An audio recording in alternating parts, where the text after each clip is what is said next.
พี่น้องนำคำก็หนึ่งหลาดว่าซึก TNLA ไล่เข้ามาในเวงนำคำก็ว่ามาเก็บขอนเฮ็ดให้บ่มีคนกล้าคนขาย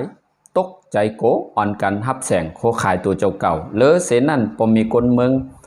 อ่อนกันแมบอยู่ในหอในเฮือนนางไผหังมันอ่ำฮัดออกกว่าต้งหนึ่งลองการกล้าการขายอ่ำมาดีกว่าตีไหลมาตีไหลอันนั้นก็เป็น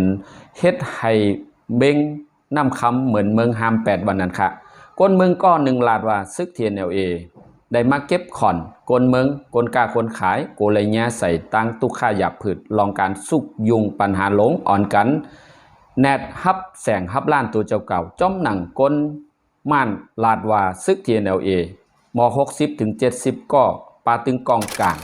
เข้ามาในวันที่5เดือนธันวาคมปี2022ข้าวยามเก่ามองกลางในเจ้าแหล่ไล่ออกกว่าข้าวยาม11 โมงกลางวัน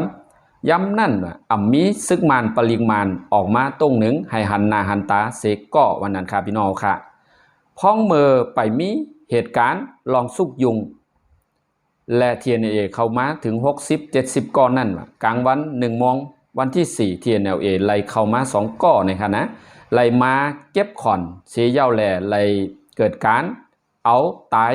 8ซึกเขา2ก้ออันนี้เป็นคออังอ่านเป็นตังลาดกอบนั้นแหละเขาจ่องเลยเข้ามาแทงวันที่5ถึง